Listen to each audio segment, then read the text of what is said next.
try to keep this relatively short, but I just want to make sure that I work through this concept of inclusive masculinity. Now, before we get into inclusive masculinity, it's important just to have a little bit of a refresher about hegemonic masculinity, right? The idea of hegemonic masculinity put forth by Raewyn Connell is really the dominant way to theorize masculinity in sociology, cultural studies, in any place that this is happening, right? So Connell puts forth this idea in the 1980s and continues to build on this concept. Now, some key reminders. First, hegemonic masculinity, this model where you have these related types of masculinity, it's always historically and context specific. You're understanding the relationships between masculinity and then the relationship not only between the different multiple types of masculinity, but those type of masculinities and how they relate to the idea or the construct of femininity. So that is a historically and context specific thing. There is always a relationship between the hegemonic masculinity, the one that's associated with power, that has access to institutions that dominate society, with subordinated masculinities, right? So there's a power hierarchy. Emphasized femininity is similar, but as you examine that, it also underscores how femininity must also adapt to masculine power. So it operates in a similar way with multiple femininities, but Connell, instead of using hegemonics, has emphasized when talking about femininity. The goal is not finding the hegemonic man, right? They don't exist.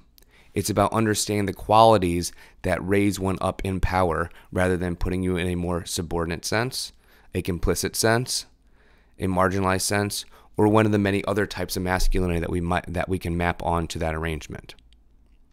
So along comes Eric Anderson. Eric Anderson is a sociologist, and he also identifies as a sexologist, meaning he studies sexuality specifically, and he specializes in adolescent men's gender and sexualities. He holds the position of professor at masculinity, sexualities, and sport at the University of Winchester in England. I believe he's originally American, and I should know this because I've interviewed him for a podcast before, and I can't remember if he had an accent. I think he's originally from the United States, maybe Wisconsin. I also might be making that up. But the key here is he is trying to build on and offer an alternative to hegemonic masculinity. Now, I have this reading, an excerpt from his book on Brightspace if you want to look, but you don't have to. I'm just going to give you an overview. It's a relatively simple concept, so I think you'll understand it. And then we have the example in class where we're reading the Pink Cleats article, where you can see someone who worked with Eric Anderson taking those ideas and conducting a study of a soccer team. So for Eric Anderson, the central question is, how do we make sense of changing norms around masculinity and sexuality? Connell's theories came about in the 80s. They dominated through the 90s. And here Eric Anderson saying, well, some things have shifted, right? So I want to know what that is. So a lot of his research is based on studying the experience of openly gay athletes, but he also studies, as I'll talk about in the next slide, or in the next few slides, he also conducts studies in a number of different spaces. And so when he's talking about masculinity, he likes to use the term orthodox versus inclusive. When he says orthodox, he's basically referring to the dominant version of masculinity, the hegemonic version of masculinity. But orthodox for him is an easier way to say it because it's about tradition.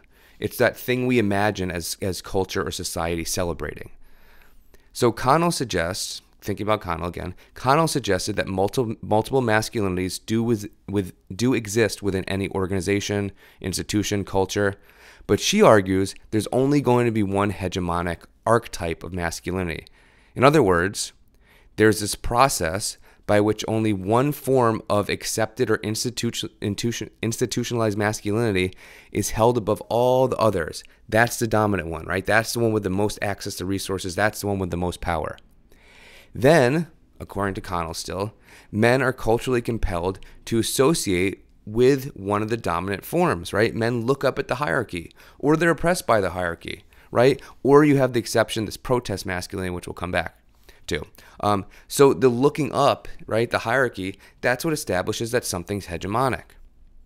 Now, what Anderson says is, well, he's done some research in places like cheerleading, for example, and he says, even within these orthodox institutions, there were a number of examples of groups. So he's thinking about high school, this Orthodox institution, high school, this traditional place where masculinity plays out, and you learn about how to act or how you're punished if you do not act that way. And he's saying, well, there's a number of inclusive teams comprised of men who don't value many of those tenets, right? Many of the characteristics of Orthodox masculinity.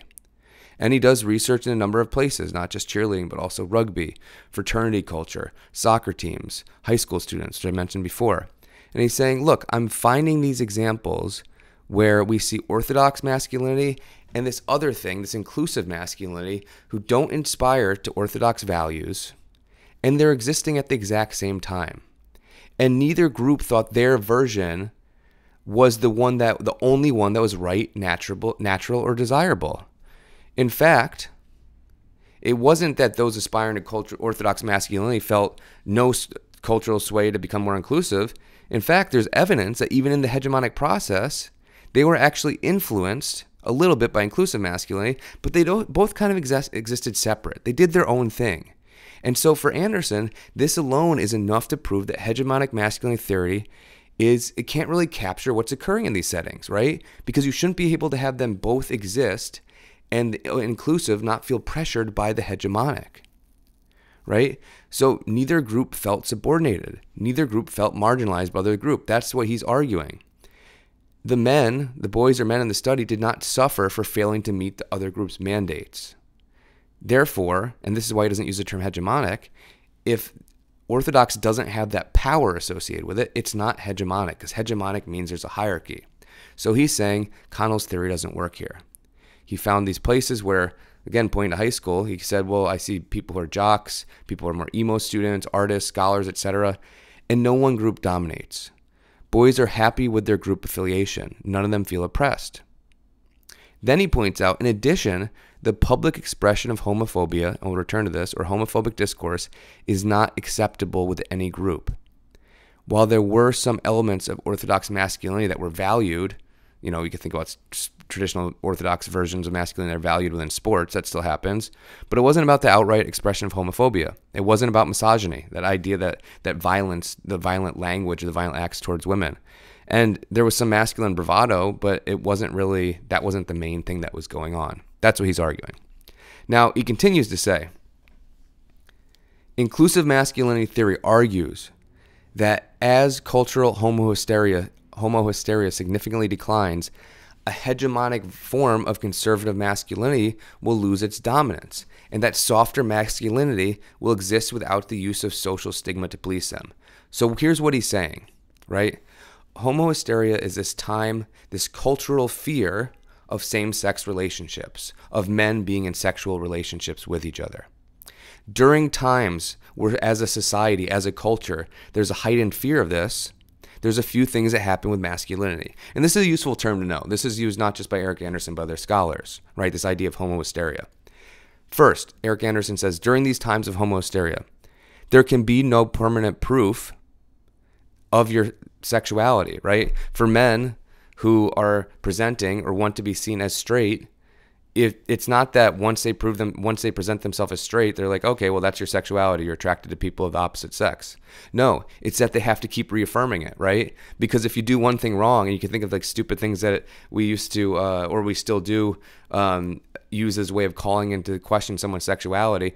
Person's eating a salad when they should be eating a steak. Another group of guys will say, oh, that means that therefore you're gay, right? That type of thing. And he's saying, look, during times of homohysteria, there's no permanent proof. The smallest thing means other group of men or women, or really society as a whole, starts to question your sexuality, because you're not, unless you're constantly having to reaffirm what your sexuality is, what your status is. And when your sexuality isn't called into question, it's not just about your sexuality, it's actually your status that's at risk. Therefore, because of this, there is more pressure to act aggressive, to demonstrate these kind of traditional tenets of masculinity. You have to remain emotionally and you have to remain distant, not just with emotion, but also touch, right? We talked about this in the shifting norms in the 1900s with all the intimacy among men who are friends with each other, and the way photos used to be taken where you'd be sitting next to each other. You'd be holding hands. Had your hand on a leg, right? So there's this pressure to act aggressive, to be emotionally distant, to not touch each other. And These times of homohysteria, in a sense, homophobia is a core aspect of masculinity. This is what scholars like Michael Messner have argued. Michael Kimmel, who we don't read for a different reason, I'll explain why, even though I also don't think his scholarship is that great, but I'll explain why we don't read him. C.J. Pascoe has argued this at a point, right? So these key scholars in studies of masculinity, they point to these times of homohysteria. But what Eric Anderson is doing is saying, yes, that time exists, but he thinks there's been a shift away from that. And he's saying there's a shift now towards a time where you can have two dominant forms of masculinity that will coexist, one orthodox and one inclusive. Orthodox masculinity loses its hegemonic influence because there's no longer that critical mass of men who publicly, because there is a critical mass of men who publicly disavow it. They say these are not the lives we want to live. Orthodox values, like being homophobic, like being femphobic, like that emotional and physical distance, those are still going to exist, but it's not the hegemonic form anymore, right? And conversely, those ascribing to a more inclusive version of masculinity who demonstrate emotional and physical intimacy as acceptable, right? That begins to blur the lines of what we think of traditionally masculine and traditionally feminine. So, and he says, look, we can see some key shifts here. He says, right, some of the things that we see is a shift in language. And there's been a few scholars who have pointed this out. They say there's still even some of the terms that we traditionally use as a way of questioning someone's sexuality or use as a form of hate speech towards those who are not straight. They've shifted in their meaning, right? And he even points to how, well, maybe sometimes now people describe something as gay, but they're not actually referring to sexuality. He argues that they're referring to something else. Maybe it's about describing something as feminine, describing something as strange. Maybe it's about joking, but he's saying it's not necessarily about sexuality. He even points to the word that starts with F that we use as a form of hate speech towards someone who is gay. And he says, even that meaning has shifted, right? If you talk to a lot of high schoolers, and there's this famous study by C.J. Pascoe, a really good book, and in this book, she looks at high schoolers and she talks to people who are using that word, and they say, no, I'm actually not referring to sexuality. There's all these other things I'm referring to. So he's saying this represents a shift. You're also seeing a shift in friendship norms. Men or boys are more likely to be friends with girls or women than they used to be.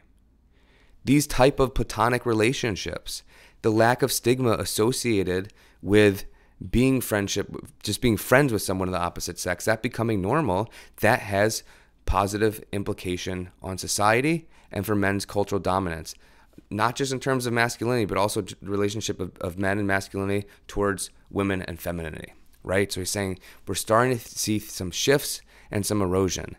As men are more likely to become friends with women, there's less stigma. Women's narratives and words begin to have more power. This is the argument Eric Anderson is making. We'll talk about what we agree with and what we don't when we come back to class. The other thing that he thinks is important is if there is this shift away from the hegemonic relationship, we should see less bullying, less harassment, less homophobic stigmatization, right? All those things should happen because, again, looking at hegemonic masculinity, the theory Connell put forth, why is violence used? Violence is used to retain the hierarchy. That is the purpose of violence. Whether it's directed to other men, whether it's directed towards women, violence is about acting when the hierarchy is called into question. If there is an expansion of what type of behaviors are allowed, if there's less of an emphasis on what type of masculinity should be dominant, we should see the drop in violence. Now, Anderson himself acknowledges it. Look, this sounds like a utopian vision. And he's saying, no, it doesn't necessarily. This diminished homohysteria does not necessarily lead to a men's utopia. For example, he says, heterosexual men still maintain some degree of hegemonic dominance. There's still a celebration of straight men in power, right? That just hasn't disappeared. But even if we still assume that other men are heterosexual or that's the norm, it's possible to still be inclusive. Some individuals can still dislike men because of their sexuality, their sexual preference for other men, but the culture, even if it's not entirely free of homophobia, doesn't necessarily encourage that as the dominant version of masculinity. In fact, it becomes socially unacceptable to express those beliefs, right? There's a decreasing of the policing of sexual and gender boundaries. And when people do police that, they often get punished for it. So that shows that there's some sort of shift towards inclusive masculinity culture, right? Culture, now for a completely inclusive masculinity in society, culture must be free of men having to prove their heterosexuality. He's not saying we're there yet, but he thinks that we're moving towards it. So he thinks that we're moving towards inclusive masculinity, and that as a culture, there's diminishing or diminished homophobia. It doesn't mean that everyone has stopped being homophobic or stopped valuing heterosexual men, what he calls heterosexist. But it does mean that there's this more opening, there's this more space. I hope that's making sense.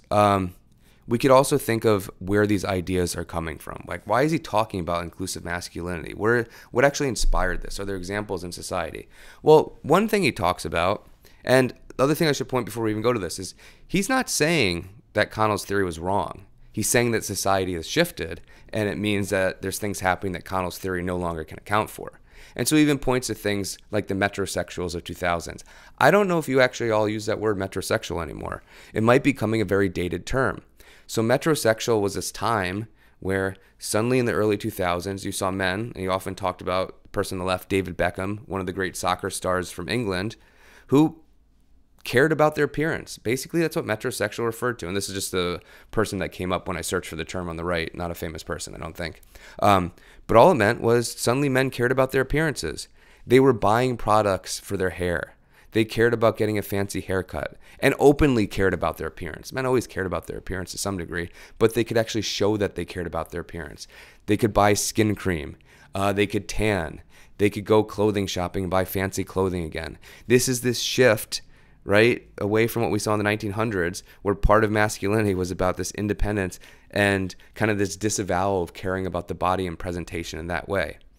Now, there's a few things that people have asked about this, looking back at the time. Was this really pushing gender boundaries that much? Or was this a product of capitalism? Some people have called this era the emergence of the bisexual, except not bisexual as in B-I, but bisexual as in B-W-Y, as in buying things, right, as a way of demonstrating masculinity. But Eric Anderson points to this and say, hey, there's a shift away from orthodox masculine values here. There's something going on. There's a more openness for gender expression, and men can engage in these different type of gender expressions without those presentations being policed in the same way, without accusations towards their sexuality, without moving down the gender hierarchy, right? And we could think of modern examples of this too. I was trying to think of what would be some really easy examples of thinking about people pushing those boundaries. Now, key thing is, how do people actually respond to that, right? So we have someone on the left, Harry Styles, who's been celebrated for his fashion for various reasons, but kind of pushing the norms of what a masculine superstar is supposed to look like.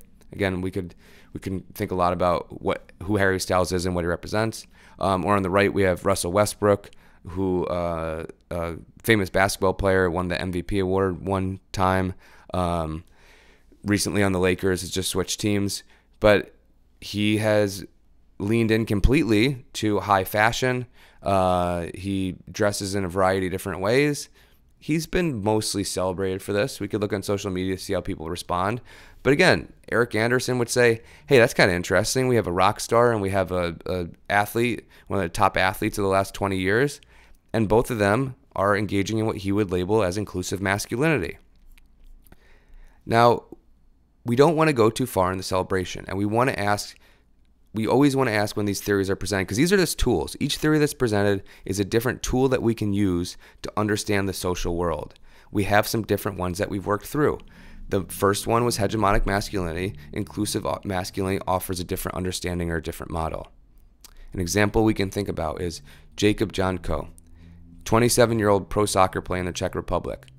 Just today, as I'm recording this, on the 13th of February, 2023, he publicly came out as gay in social media statement. He became the first active senior international in men's football to do so. First active soccer player at this level to do so, right? Now, we've seen a few athletes in different sports, but look at the numbers. I think you'll be surprised about how low it is. So we could use this as evidence of two things. If we want to be optimistic, if we want to follow Eric Anderson, we could say, hey, look, there's a shift happening. If we want to be pessimistic, we could say, can you really say that inclusive masculinity is becoming so dominant? Look how difficult it is for a player to actually come out. If it was a truly inclusive masculinity, what are the barriers to doing so? So we will pick this up next time. I hope you understand what Eric Anderson is trying to do, what the argument is. I mean, it really just comes down to this idea that there's been this shift where he's saying we're moving towards there no longer being a single or a few dominant masculinities in society that we could say count as hegemonic, and rather there's been a growth of acceptance so you can have different types of masculinities that are coexisting, right? And it depends what space you're in. It depends what your background is. We'll talk about all those things. But next time we're going to work through hybrid masculinity and think about how hybrid masculinity is really trying to get at the same stuff as inclusive, but the authors come to a different conclusion. All right, hopefully that made sense.